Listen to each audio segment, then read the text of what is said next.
Bakit kayong Quadcom ang gumagawa nito? Ang Quadcom ay hindi piskal. Ang Quadcom ay hindi korte. Nagkukunwa lang na korte. Yung mga chairman ng 4 na komite doon, wala ni isang abogado. Tama. Pero naalala ko, yung isa doon, kamukha ni Attorney Agaton.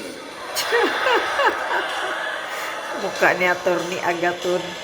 So sa halip na ang unahin ay yung kapakanan ng mamamayan, sa harap at liwanag ng napakaraming nakabantang panganib sa atin, sa ekonomiya, panglipunan, pangsiguridad, korupsyon, katiwalian.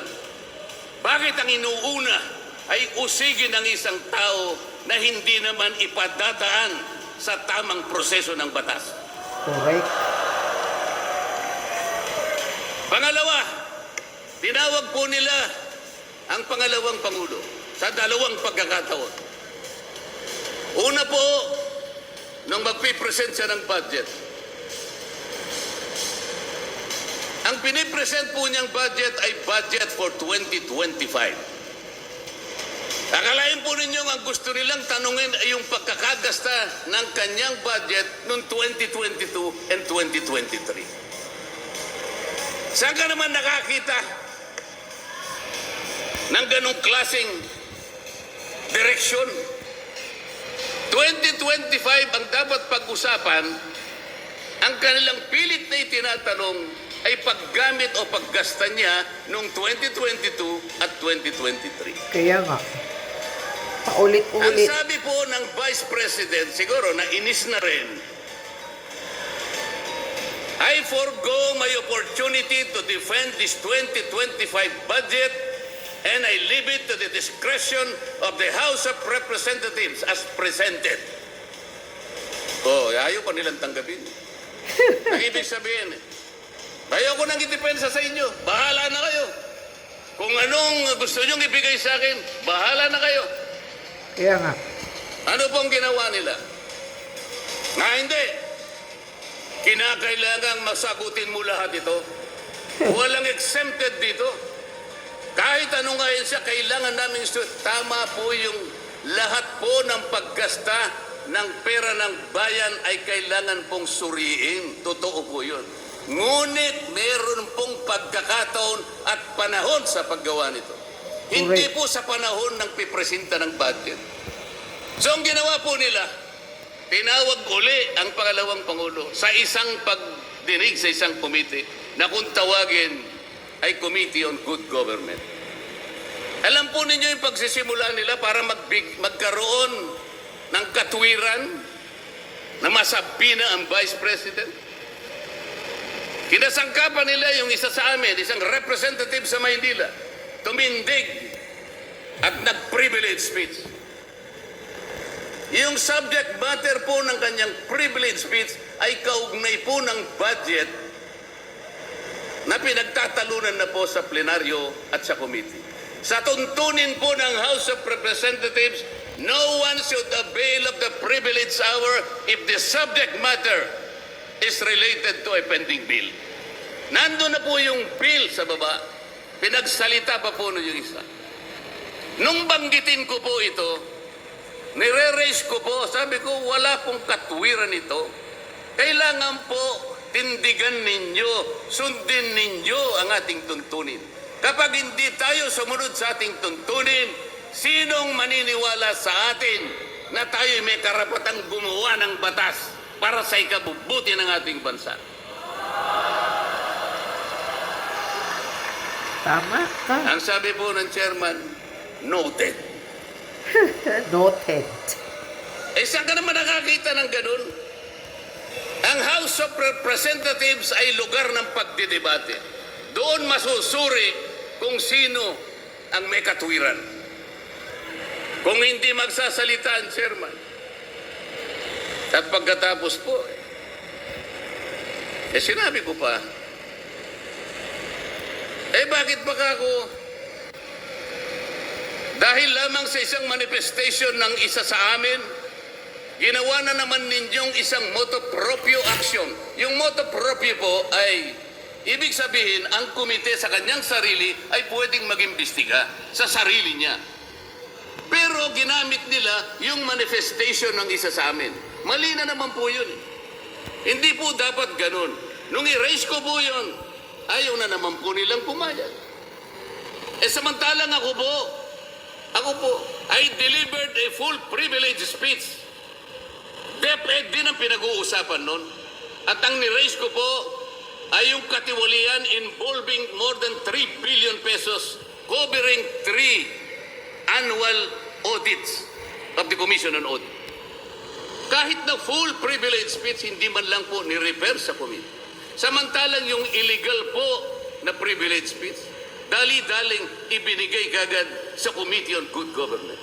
Kahit na illegal. Illegal, kahit ha? alam nilang mali. Correct. Ito po yung problema. Sama ng wifi ngayon, ha? So sabi ko, Mr. Chair, bakit tayo po ang sumusuri? Bakit tayo po ang nag-audit ng confidential funds ng Vice President? Bakit tayo po? Tama. Hindi po ba ang minanduhan ng ating saligang batas na tanging may otoridad at kapangyarihang mag-audit at mag-examine ng lahat ng report at papeles ng pagkakagasta ng ating bansa ay ang Commission on Audit? Correct. Kuha. Commission on Audit. Ni-raise ko na naman po yun. Ayaw pong sumagot ng chairman. Heh. Ang pinasasagot po sa akin ay yung hindi abogado. Sabi ko, Mr. Chair, nilapitan ko po sila. Mr. Chair, huwag naman pong ganito. Ilagay naman po natin sa konteksto at sa regulasyon ng ating ginagawa. Tinatanong ko po ay isang constitutional issue. Bakit ang pasasagutin mo sa akin ay hindi man lang abogado? Huwag mo naman akong insultuhin. Da. Doon sa puntong yun, alam po ninyo, pati yung kinakain kong hopya, pinagtripan nila. Pati hopya nga kinuha ni... Sino Ang kumuha Iglesia ni doon? Cristo ay hindi Parang po si... laban sa impeachment. Si Sapagkat ang terorista. impeachment ay itinatadhana sa saligang batas. Ngunit, kung ang paraan ng pagsasagawa nito ay wala sa batas at wala sa tuntunin, ito na naman ay pagmumulan ng kaguluhan, pagmumulan na naman ng pagkakabahabahagi ng ating bansa. Correct. Tama. Ito po ang gusto nating iwasan. Ito po ang gusto nating iwasan. Kaya iboto natin Iniimbestigahan talaga niyo po si yung Marcolita. confidential funds. Ang tanong ko po, Mr. Chairman, mahigit pong 400 opisina at ahensya ng ating pamahalaan ang tumatanggap ng confidential funds. Yes. At sila din ay natatawagan ng pansin ng Commission on Audit. Bakit naman isang opisina lang ang pinipilit niyong usisain? Correct. Si Vice President lang. Hindi ba masyadong halata namang pamumuliti ka yan? Yes. Tama. Ito po yung gusto nating liwanagin. Hindi po tayo laban sa pag-iimbestiga ng katiwalian. Ilagay po natin sa ayos. Sana man lang kumuha sila ng ilang pang mga bahagi ng opisina na kagaya din ng paggagamit ng confidential funds sapagkat ang layunin po raw ay makagawa ng batas. Kung talagang gusto ninyong gumawa ng batas, kasi po in aid of legislation, palagi po ito ang nagagamit, inquiry in aid of legislation. Kaya nga. Nasa Ginagamit nila yan. saligang batas po naman talaga ito. Kaya lang, meron pong limitasyon ang inquiry in aid of legislation. Ano po yung unang limitasyon? Kailangan po meron ka ng nakabalangkas na batas, panukala. Hindi mo lang makumple-kumpleto sapagkat nag-aatubili ka, baka merong impact ito sa ibang sektor. Kaya tatawag ka ng mga tao na makatutulong sa'yo para sa ganun makumpleto mo ang iniisip mong panukalang batas. Pagka ganun, alam niya kung sinong tatawagin niya. At alam niya rin kung anong itatanong niya. Hindi po ganun ang nangyayari ngayon eh. Dahil nga wala na pong rule of law, basta na lang sila tatawag ng kahit sino sapagkat hindi naman po talaga ang layunin ay gumawa ng batas kung hindi usigin ang taong gusto nilang usigin. Correct. Tama. Ito po ang nangyayari ngayon. Kaya nga po, dahil sa kagustuhan nila na talagang usigin ng ICC ang Pangulong Duterte, alam po ninyo, yun lang ang tanging layunin.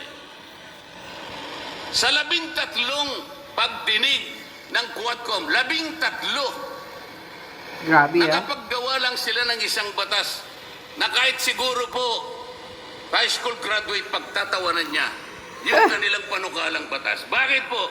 Yung definition na definition lamang po ng extrajudicial killing. Ay talaga pong matatawa ka na. Uy, Ayaw ko na nako. pong babahin yun.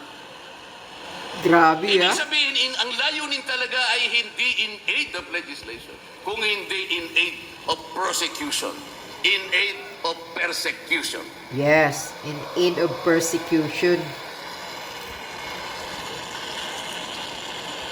Yan ang katotohanan sa mga tuwad kong ginagawa na hindi naman pala mga abogado.